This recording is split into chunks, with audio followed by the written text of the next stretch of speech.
Hello, friends, and welcome to the Optimized Advisor Podcast, where we focus on optimizing the well-being and best practices of insurance and financial professionals today. On this show, our objective is to help you optimize your life, optimize your profession, and learn from other optimized advisors. I'm your host, Scott Heinela. We hope you enjoy the show.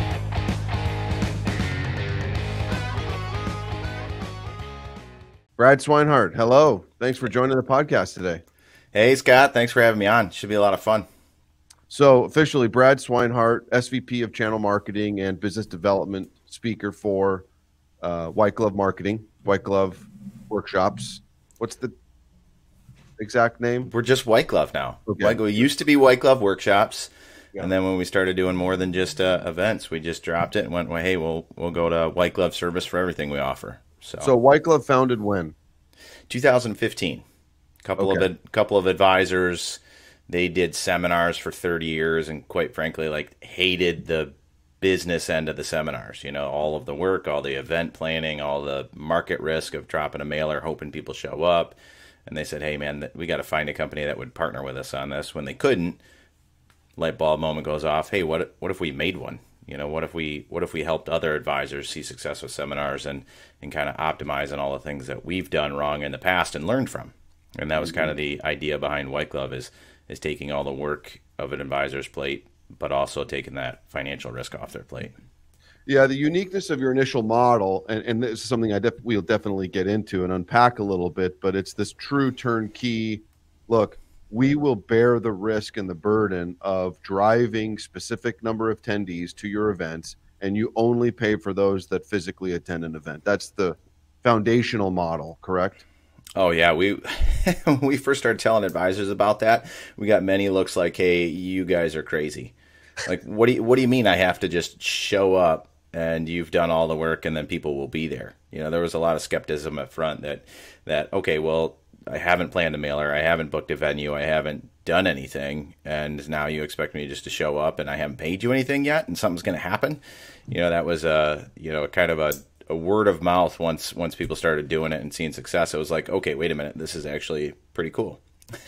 Yeah, absolutely. And that was that what got you off to the races? I mean, that's definitely a differentiator within the marketplace at that time. And obviously you proved that it worked for the time being. Yeah, what was nice, 2015, 2016, we came to market with something totally different than anybody else was doing. We were probably the first in the space to start doing mostly digital for marketing for seminars. You know, that was back when Facebook and LinkedIn had very open ties with all the data brokers, and you could build your algorithm exactly how you wanted it to. But it was this mentality that no one else was doing what we were doing. No one else was taking the risk. No one else was. We were so gosh darn good at it and confident in what we did. We'd guarantee advisors would pick up a client. And it was, I don't want to say the sales pitch was easy, but it was 30 seconds. Hey, do you want to stand in front of 20 new households? You don't pay us anything until after. And, oh, by the way, you only pay us if we deliver on what we say, and we're going to guarantee you pick up a client. With that kind of mentality, advisors are hesitant at first just because it's new and it sounds way too good to be true. And then really we just grew very word of mouth. We didn't even start marketing for ourselves until late 2018. It was just advisors saying, hey, this works. I'm going to tell all my friends about it. There was a couple of big groups that said, hey, we want you in front of our advisors because this makes sense and it's working. And we really kind of blew the doors off that place. We went from, doing 20, 30, 40 events every single month to just over 600 events in a month, just in a very short few years. And the scale of the business just grew massively. So it was a pretty wild ride, developing that seminar program and getting it out in front of advisors. So I imagine a number of, that's an interesting, you talk about the scale and just the growing pains that any organization goes through if they're going to grow that rapidly. So at that point, when you went to 600, what was the staff? What was the number? Is it pretty efficient as a business? Well, to start, we were, we kind of grabbed it was like the dog that caught the caught the milk truck or whatever. You know, it was like, oh, just hold on for dear life. And, Right. you know, we were never going to turn anything down. So we just said, yes, we'll figure out how to do it later.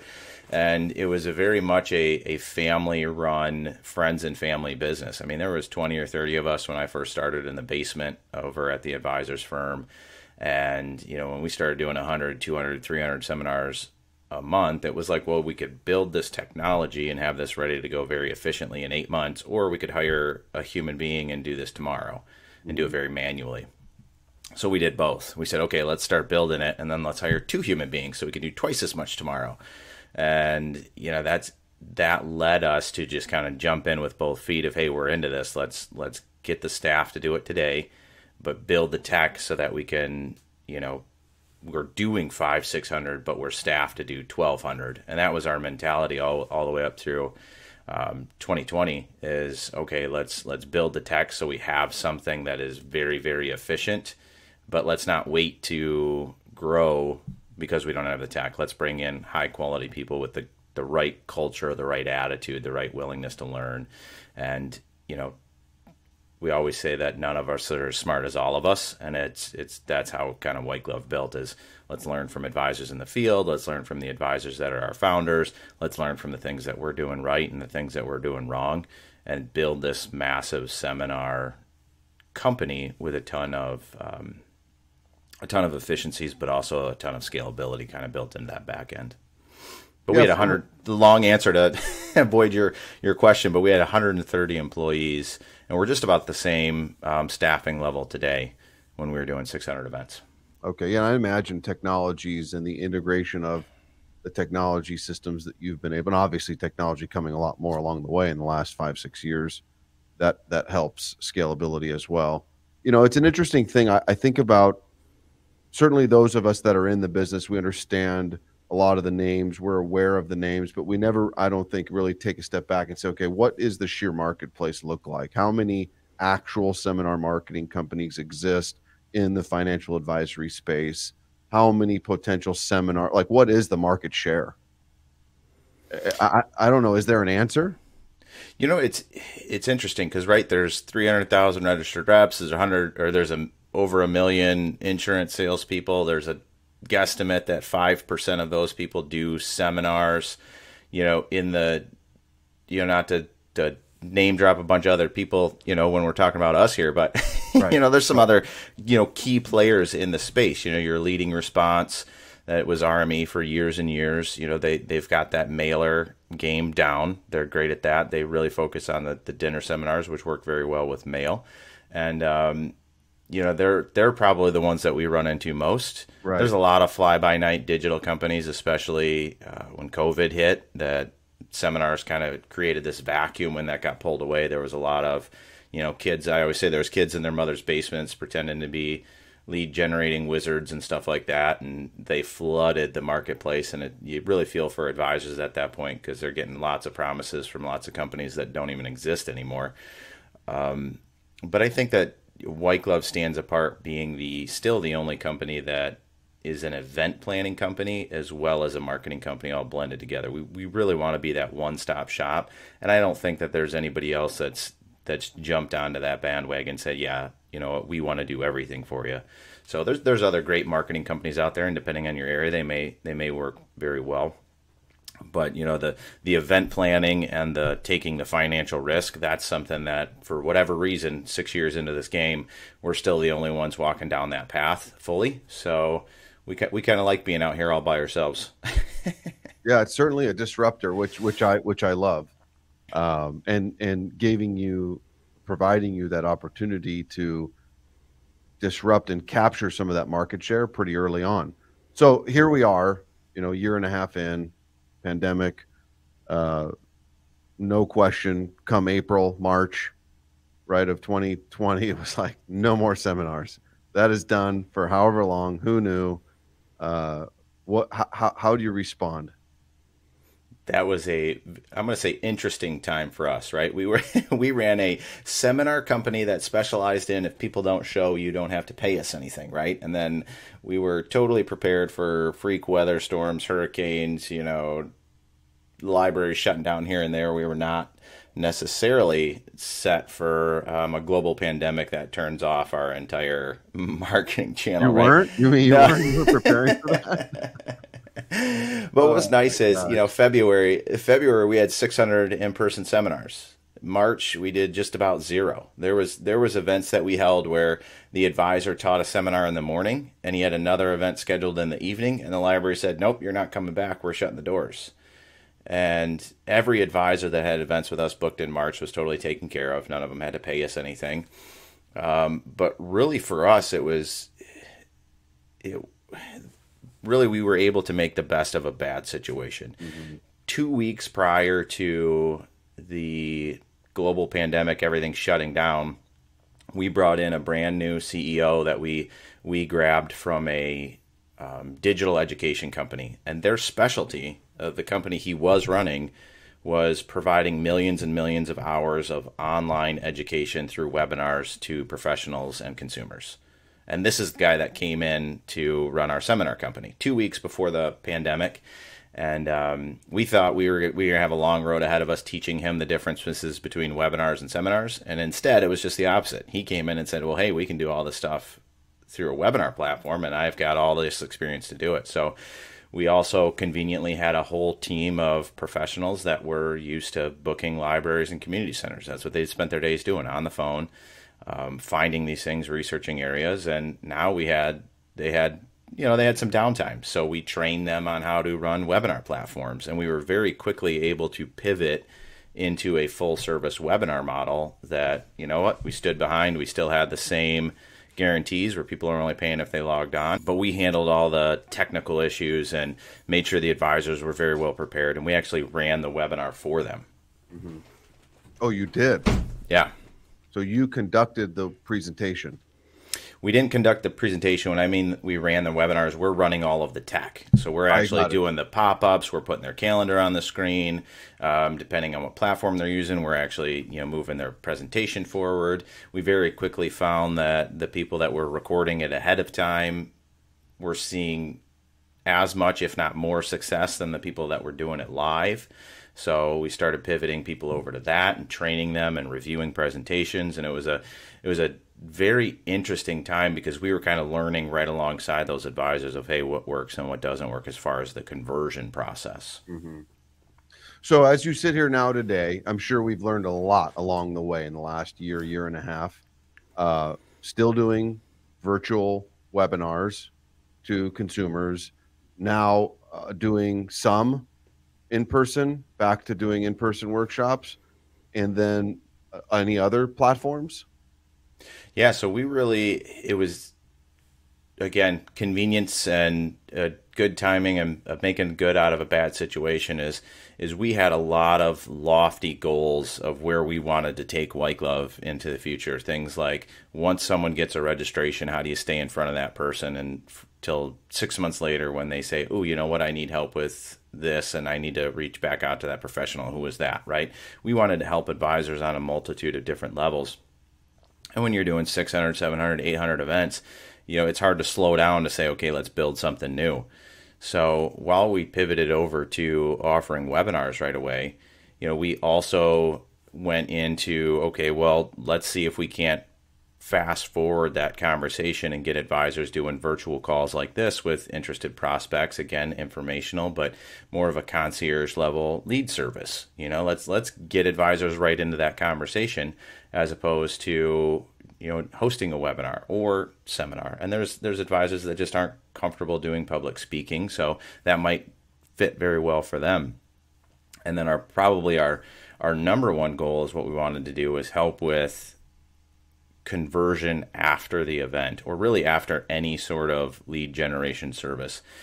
Most great salespeople and advisors fall into this bucket pretty well. As you get a batch of leads, whether it's a seminar, whether it's a webinar, whether you bought a pile of leads, and if you get 20 of those, you book 5 appointments, you close 2 deals, you move on, you get 20 more, and you keep doing that, right? And that's you see a positive ROI with it. But with the other 18, many advisors, like great salespeople and like many professions, they take those other 18, they kind of throw them in the trash. Right. And we knew that, especially in this industry, that just because someone's not ready to talk today doesn't mean that in 6 months they don't have concerns, doesn't mean 2 years later their situation changed and now they need to seek that expert's advice. So we went out and we really tried to build, buy, grab up any sort of technology that we could that could help advisors stay in front of prospects until they turn into that client. And that's real. One of our platforms that we just recently launched is called Whiteglove One, and that's essentially what it does. It takes your Whiteglove leads, your other prospecting leads, and it reaches out to them in the environment that we're now living in, which is, you have to be able to do text messages, phone calls. You have to be on social media. You have to do email. You can't just pick one thing and say, okay, I'm going to do this because I know my open rates and this is the response rate I get. You have to do them all. And that allows advisors to really do two things. One, get in front of that prospect when that moment is right for them. But then also their current clients. 70% of clients, when they leave an advisor, they say it's because of lack of communication. Well, it might not be lack of effort. The advisor just might be doing phone calls and the person doesn't want to talk on the phone, or they might be sending a paper newsletter and the person doesn't read their mail. They prefer to read about something on social media or open an email or get a text message. And the options for advisors are endless when it comes to all these different platforms that you can buy those pieces. And Whiteglove just said, you know what, just like our seminars, we just want to do all of that work and minutia, and let's put that all together in that Whiteglove One platform. So all the way back to the beginning there, the platforms that have kind of naturally evolved, seminars into webinars into direct leads, all of that gets optimized by this underlying thought of, when you get somebody, how do you control that consumer pipeline? How do you make sure that you stay in front of them? And that's, quite frankly, a lot of great salespeople are bad at that, right? They get excited about the deal, they get it closed, they move on. The guy that said, maybe I'll think about it, I forgot who that guy even was, he's gone. Right? Off to the next. Off to the next, right? So we really wanted to be that end-to-end solution for advisors where they don't have to buy these separate services, cobble them all together, and then try to figure out how they all work and then pay another person in staff to go run those things. We just said, you know what, let's just do all of this for you so you can come to that one-stop shop and optimize everything that you're doing, even if you're not doing seminars with webinar or with Whiteglove, or if maybe you do a radio show and you bring in leads that way. Like, well, how can we help you stay in front of those people? So through the Whiteglove One on that, and then I want to go back to webinars. Can a customer come to you, an advisor come to you and say, so let me give you an example. Well, can they come to you independently and say, I just want to get on the Whiteglove One program? I've got that problem. I'm visiting and meeting many clients. I'm onboarding those that engage, those that don't. I've got this pool of data that I'm not doing anything with. Can they come to you and say, help me with this problem? Oh, absolutely. Yeah, we see a lot of people that have used our Social Connect platform, which was kind of our version 1 of Whiteglove One. Maybe half of those people, those advisors that were on that program, did seminars with us. The other half said, you know what, I just want to stay relevant to my current clients, or I know I need a social media presence and I don't want to learn it, or I know I have gold in my prospecting list, I just don't have time to mine it. Let's let Whiteglove do all of that work. So it's absolutely built for the advisor that has that, and maybe they're using a lead service that's very, very successful, and they should keep doing that. I always say that if an advisor comes to us and says, hey, I'm doing all these great things and they're all working very well, then I say, well, that's great. You keep doing that. I would never sell you, come use Whiteglove because we also work well. That just doesn't make sense. If you have room in your budget and your time frame to add in another lead source, then great, use us. If you have something that's working fantastic, keep that. But yeah, you can absolutely bolt on Whiteglove One and get rid of some. It could literally replace 3 or 4 different services that our advisors are paying for and then paying someone to run it. Oh, absolutely. I mean, we've got an advisor up in the Northwest who, it's a typical small office. He's the rainmaker, the driver of all the relationships. He's got a fantastic support person who does everything on the back end for him. And he's got his process down. He doesn't need help with that. And he's doing it independent. He's figured that out. That's his background, right? But then from there, being the fact that he's been going 100 miles an hour, generating 7 figures of revenue, doing very, very well. He acknowledges the biggest void in his practice is the fact that he only is handling those that do directly engage, the cream that rises to the top. Yep. And The there's immediate hand raisers. Yeah. there's thousands of people who have attended his radio show, listened to his radio show, joined his webinars, attended his seminars, and for whatever reason, there's 100 reasons. Timing, currently satisfied with advisor, maybe one day you're not. I mean, there's so many different variations that if there was a process that would allow him to continue to be somewhat engaged with those people, right? How many more of them could have converted to clients over time? Oh, yeah. You just have to stay pleasantly top of mind for, you can be in the right place at the right time, or just be in the right place. And then when that right time comes along, you're the person that they're going to reach out to. We hear it all the time when advisors say, hey, I just picked up a client from a seminar I did 3 years ago, and the timing just wasn't right then. Or like you said, they're happy with the advisor when they're growing, but on the way down the mountain, they're not quite happy with that guy anymore, and they need someone that was telling them about how they should look at their retirement as it relates to taxes, or estate planning or something like that, right? So, and especially if advisors are doing educational seminars, this is something, even webinars, but if you're speaking to a group and you're leading with a value, with an education on a specific topic, that ideal audience member is in the research phase, right? You're going to have a couple of people that are in the buying phase. They're ready to make a commitment. They want to just check off a couple boxes. Yeah, I know what I'm talking about. I did my research. But a lot of those people are in a research phase. They want to plant that information in their brain. So in 4 months, in 6 months, in a year and a half, when these issues come up, they're very well prepared. And that's why they're going to that seminar, is to learn those things, to build up that information base, so when they're ready to make a decision, they can. It doesn't necessarily mean they're ready to make a decision today. They didn't fill out a form that says, hey, I want to buy an annuity, call me and give me the sales pitch. Right. They're saying, hey, I want to learn about Social Security. I want to learn about estate planning or generational wealth.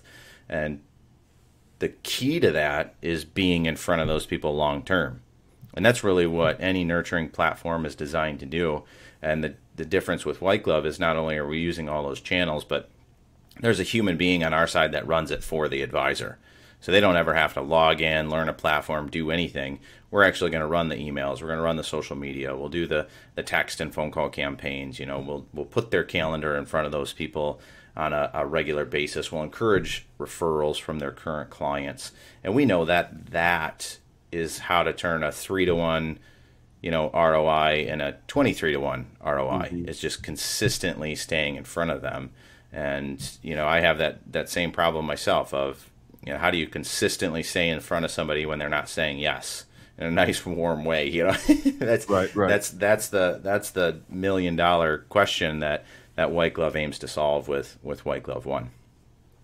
So in switching and pivoting to webinars, what does the optimal marketing plan look like for your best advisors successfully delivering the webinar program? I love that. So a couple of things to keep in mind if you're going to do webinars. And this is if you use Whiteglove, you don't use Whiteglove. These are things that you should absolutely put into your plan. First, you have to become comfortable with one of two things. One, meeting people virtually and doing webinars so they can learn from you, or becoming comfortable with some of your ideal prospects, meeting somebody else virtually and watching them teach them. Because there's a very loud bell was rung throughout this industry that says, you know what, you can learn anything you want from home and you can stay in your pajamas, and there's no sales pressure at all for a webinar, and that's how I'd prefer to learn. Not everybody, not all of your ideal prospects will want to learn that way, but some of them will. There's people that'll go to a dinner seminar that would never attend a library. There's the people that would go to a educational event at a library that would never go to a dinner seminar. And now there's a third group that will say, you know what, I'll turn on a webinar, but I'm not going to get in my car and drive down to a location and sit around other people and learn the stuff. I'd rather learn from the comfort of my home, or, if I'm learning about generational wealth and estate planning and, some of those topics that affect very higher net worth individuals, they might not want to sit in another room to see, oh, wait a minute, that guy's got millions of dollars. Oh, hey, how about that? So you just have to either become comfortable with it or just become comfortable that they're talking to somebody else. Right. The other couple of things that I would say when it comes to webinars is, there has to be a very, very easy way for them to connect with you during the event and after the event. So get your calendar, Calendly is a very inexpensive app. It's very user friendly. I'm sure there's other ones. But make sure that's positioned throughout the webinar. When you have specific calls to action, you know what? If you have more specific questions on this section that we just covered, grab 15 minutes and we'll cover that in a personal conversation, blah blah blah, and you put your calendar in there. But having that interaction is very important when it comes to webinars. Use polls, use questions, even if they're pre-recorded. Still ask questions and still hold a question and answer. The attendees don't know that they're pre-recorded. They don't know that you're not reading all of the questions that came in and just not selecting theirs. So if you can do that in a very warm way, the interaction when someone is clicking on a screen, when they're answering a poll, when they're chatting in here, that interaction is all priming them mentally to say, okay, now I'm going to book an appointment. Right. Because it's just a natural process of you're saying yes, yes, yes, you're taking action, taking action, taking action. Okay, now finally, let's grab that 15 minutes. Okay, yep, I'm taking action. So incorporate that as much as possible. And then the final thing I'll say is, dinner seminars, educational seminars, 60 to 90 minutes is very, very common. Webinars, 45 is probably optimal. Okay. You start losing people's attention after that. We see about 45 minutes is optimal, having, specific segments that you're going through. And one thing I always say is, two things are not optional when it comes to doing webinars. One, you have to show your face. You can't just have slides going for 45 minutes. You're going to bore the heck out of your audience. Plus, they're not going to connect with you. And then on top of that, what you want to make sure that you're doing is having a high level of energy, like an audience is there. Whether there's one person on, 100 people on, you need to always have that high energy. Same energy, like you're presenting to a huge group. And usually the best way to do that is pre-record it, watch it back. You're going to hate it, record it again. But go through that process. Record it, watch it, record it, watch it. Record it. Okay, now I really like it. Now put that in front of prospects. I always say don't practice in front of your prospects. It's a terrible idea. Right. That would be a recipe for failure. That would be a worse practice. Yes, worse practice. Yeah. Okay, so on that, what type of frequency are you seeing your best advisors? How many? Yeah, so it really depends. And again, this comes down to the advisor's comfort level. But if you are willing to meet and do business with someone virtually, there is no reason you can't run webinars 2, 3, 4 a week if you have the budget to do so. You just pick a different affluent area in the country, run it there, pick up clients there. The only thing that ever makes seminars and webinars unprofitable is when you keep hammering the same area with the same message over and over and over again, and eventually you saturate your own market and you get less attendance, less engagement. So if you only want prospects in your backyard that will meet you virtually, and then your first follow-up meeting should also most likely be virtual. But if your end goal is to get them in the office, that's going to limit your geography of where you can market these things. If you are comfortable doing business with someone virtually, the whole United States can now be your backyard. Wherever you're licensed, now just run a webinar there where the marketing is working well and pick up new affluent prospects from different areas. I have two advisors, different areas of the country, that do more than 100 webinars a year with us. And right off the bat, all over the country. And they don't even attend. They have it recorded. They play it. They work the meetings afterwards. And it's just rinse and repeat. Play it again. Play it somewhere else where it's going to work very, very well. Now, if they... Go ahead. Well, no, I'll let you finish, and then I've got a question. I was going to say, if they, they're closing probably 90 to 90% of that business 100% virtually. If they land some, multi-million-dollar client, they might hop on a plane and fly to another state for the day. but most of that business is done virtually. And if you can get comfortable doing that, and if that's something that you're willing to adapt to, webinars are the ultimate time saver, as well as a great way to get in front of somebody. I always say if it was 2018 and I said, hey, how about you do one seminar, I record it, and then I get you leads from that for the rest of the year that have seen your face and heard you speak. How would you like that? I bet we would have sold out in a day. But since 2020 happened and everyone was forced into it, and there was tons of just fly-by-night, flash in the pan webinar companies out there with all these crazy promises, a lot of advisors got burned out on it, and they say, hey, this just doesn't work. And quite frankly, if we're all being honest, the first time any of us did public speaking, we weren't that great at it either. So adapting to webinars does take time, effort, and energy. Correct. There's a learning curve in everything. So with that, let's talk a little bit about that. Live webinars, pre-recorded webinars, perceived live to the consumer.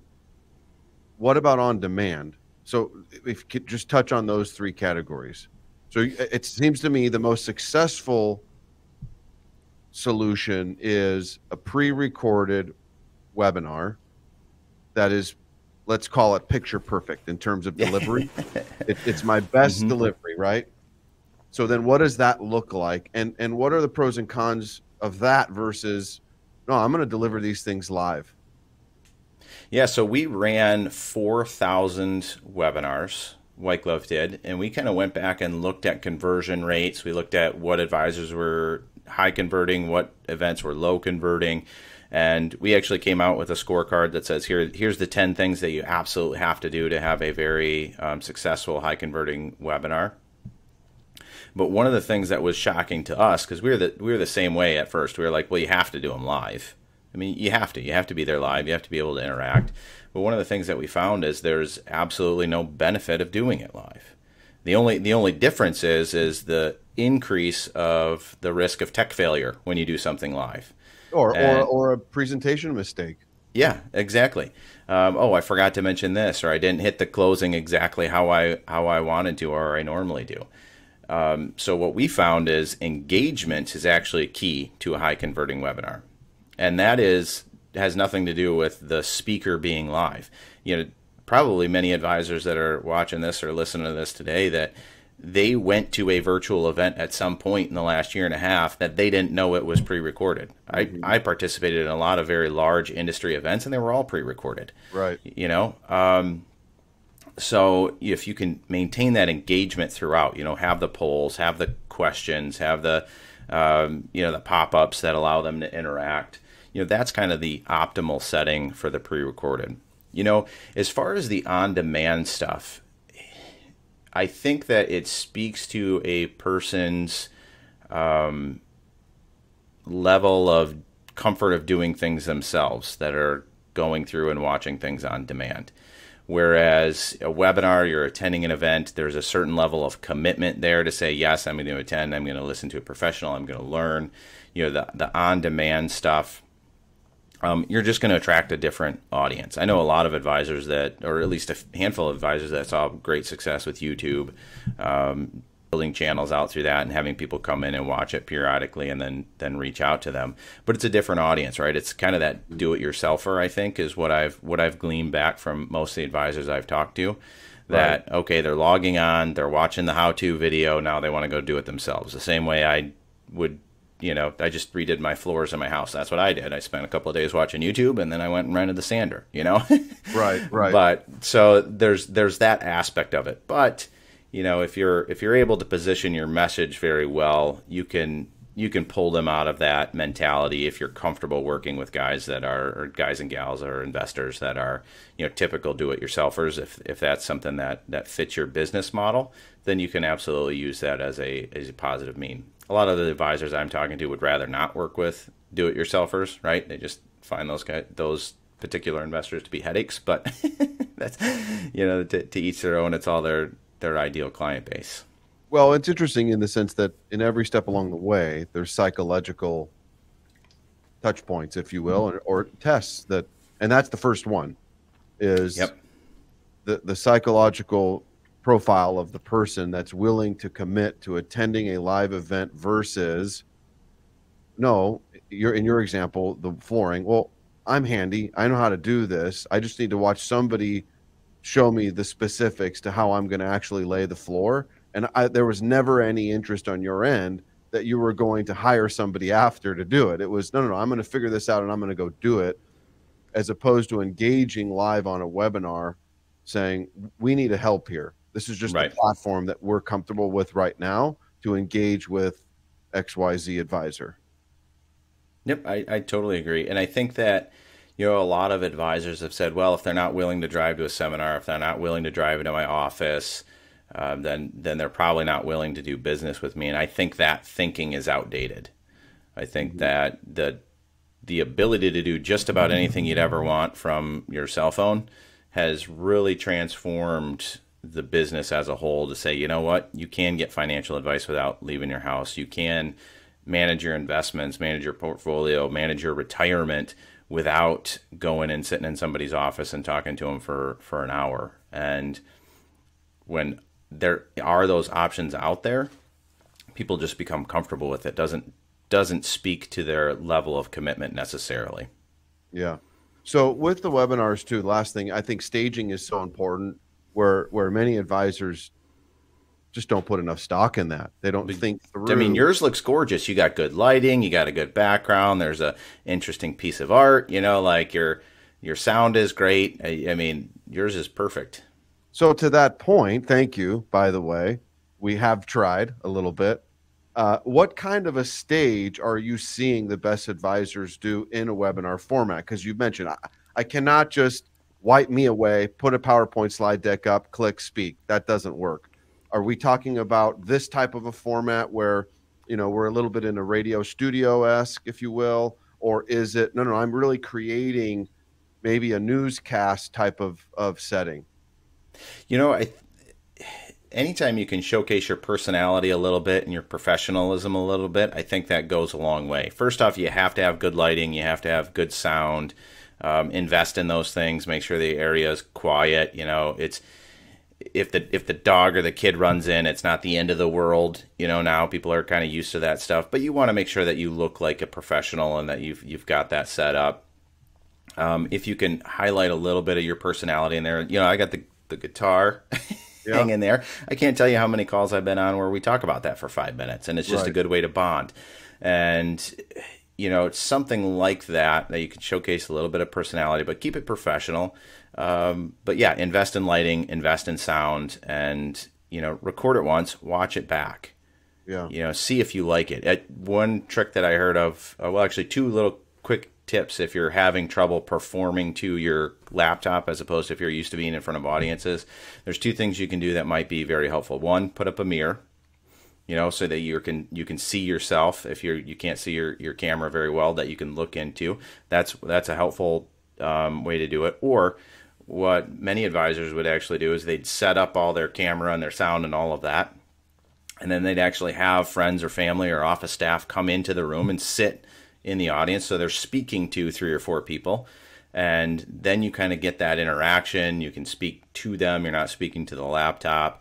But ultimately, if you just keep doing it, you're going to get a lot more comfortable with it. You're gonna feel that energy that you'd feel when you're doing public speaking. When I first moved into doing webinars as opposed to in-person speaking, I hated it. It was awful. There was no feedback. I couldn't tell if anybody cared. And to be quite honest, I mean, you don't know if anybody cares when you're speaking live either. But right. But the more you do it, you can pick up some nonverbal cues. Yeah, you can pick up some nonverbal cues and things like that. So last but not least, with the little bit of time we've got left, pivoting back to the traditional form of seminars in person, I imagine you're now, depending on the marketplace, that's coming back. I would imagine. Oh yeah, redoing that. Yeah, seminars are back. I don't think they're even coming back. We're probably doing 60% of our events now every month are in person. Okay. And it's, we'll see, all the variants and all that kind of stuff. There's some uncertainty in the market there. But absolutely, people are interested at getting back out of their houses, going and learning some of these things. And, we're seeing a big spike in educational events as well as dinner events. They're both working very, very well right now. And yeah, the advisors that are doing the most, seeing the most households are the ones that they're doing a blend. They're doing a seminar 1 week, they're doing a webinar 2 weeks after that. That way they're kind of optimizing their whole market. And for the advisor that just wants more and more and more, always wants to see more people, man, adapting to virtual selling and webinars is the golden ticket they've all been waiting for. They just have to embrace it. Yeah, we actually just had a conversation with one of our advisors. He's top advisor in the country, doing very well. Another, 7-figure type of advisor, and pre-COVID or pre-virtual, let's just call it that, he would maybe be able to run 3 or 4 meetings a day, and those were all if they were in his office. Yep. That drops if you're getting out of your office and going to see client. Well, he says minimum he's running 25 meetings a week, and some weeks will be 30. His level of efficiency, his productivity, he says, has gone 200%. Wow. So being able to pivot from in person and be effective to virtual certainly allows your practice to scale significantly greater. Albeit, I also respect those advisors that recognize who you are and who the type of advisor and customer that I'm looking for. So I say to them, it's not if you're not interested in going virtual, that's not wrong. I think you need to have the skill sets to be able to do it, but your practice can still be very successful if you want it to be, if you're best suited to be in front of people. Again, you have to embrace technology, or you're just going to become obsolete and left behind. That's a fact. So you can scale and hire teams and partner with firms like Whiteglove that become an extension of your practice where you might have shortcomings. That's okay. You don't have to know it all, but connecting to those firms that are an expert in a given capacity is where your practice needs to go. Yep, I couldn't agree more. Yeah. What are the topics that you're seeing most right now? Is it still Social Security? I'd imagine taxes is huge. Yep. What else? So, yeah, Social Security saw a big resurgence of interest. Why do you think? It's just there's just a lot of talk about the future and changes and what might happen, and this just uncertainty always brings about concern of, well, wait a minute, what about this thing I've been paying into for a long time, and how is this going to help me? I think anytime there's a lot of volatility, people want to shore up what is going to be consistent. And there's obviously always that talk of is Social Security going to run out and all of that, that type of mentality, and just the interest of it we saw just skyrocket over the last year and a half. Wow. You're totally right. Taxes in retirement is huge. The downside of that is every advisor loves talking about taxes in retirement. It's interesting because 3-4 years ago, we first introduced that topic, and it was like pulling teeth to get these advisors to do it. They were like, absolutely not. I'm not a CPA. I don't want to talk about that. That sounds terrible. And then as soon as they were like, well, wait a minute, people with significant assets are concerned about taxes, and now I can talk about financial vehicles and how they're taxed, and now I get to understand their full financial plan. Okay, I love taxes now. And we saw almost an overnight pivot between Social Security moving directly into taxes. And then what's interesting now for us is we see that the highest average net worth in a seminar or a webinar comes from the topic estate planning or generational planning, generational wealth. And if you think about the marketplace for that, advisors oftentimes are not willing or interested in speaking on it. They think wills, trusts, probates, I'm going to farm this out to an EPA who's going to charge my client a fat fee. Where do I get in? Where do I get involved? But if you think about it from the consumer's perspective, is they don't particularly know financial plan, generational plan, estate plan. Those things all kind of blend together, and you really need them all to have any sort of effective plan. And on top of that, no one is teaching them this.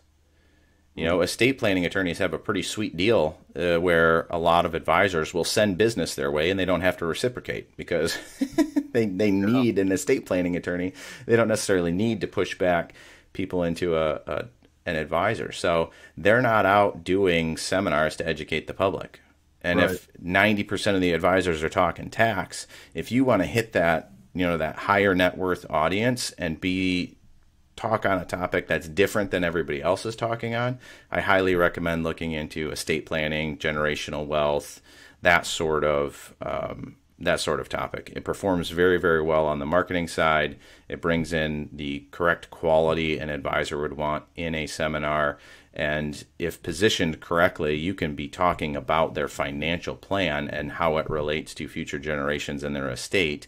And that conversation just leads right into these are all the assets that they have, because you have to know them all in order to create a real plan. And that's really the goal for many advisors, right? Is to get that little piece, but then build that piece of that client's retirement book so that they can get all of the assets moved over. So, yeah, that's great. So with that, how do individuals, advisors engage? Where do they find you? How do they get who best to reach out? Oh, we keep it very easy. Just go to whiteglove.com and just click in there. We'll do a marketing review with you. So we'll actually look into your desired area, tell you what topics are going to perform best, what type of inventory we think is going to be in the area, and then we'll work with you in your practice and see what makes the most sense as far as seminars, webinars, direct leads, White Glove one.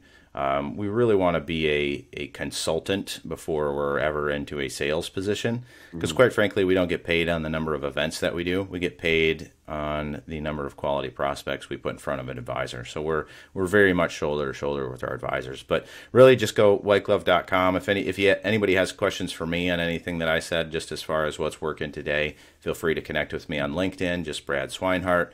And I'm an open book. I'll tell you what's working, what's not working, what we're seeing. Happy to connect with anybody. Fantastic. Thank you, Brad, for your time. Very much so. Thank you, sir. This is a lot of fun. Till next time. Thank you for tuning in to today's episode. Please subscribe, like, share, leave a comment or review. Be sure to check us out on social media at Optimized Advisor Podcast. Till next time.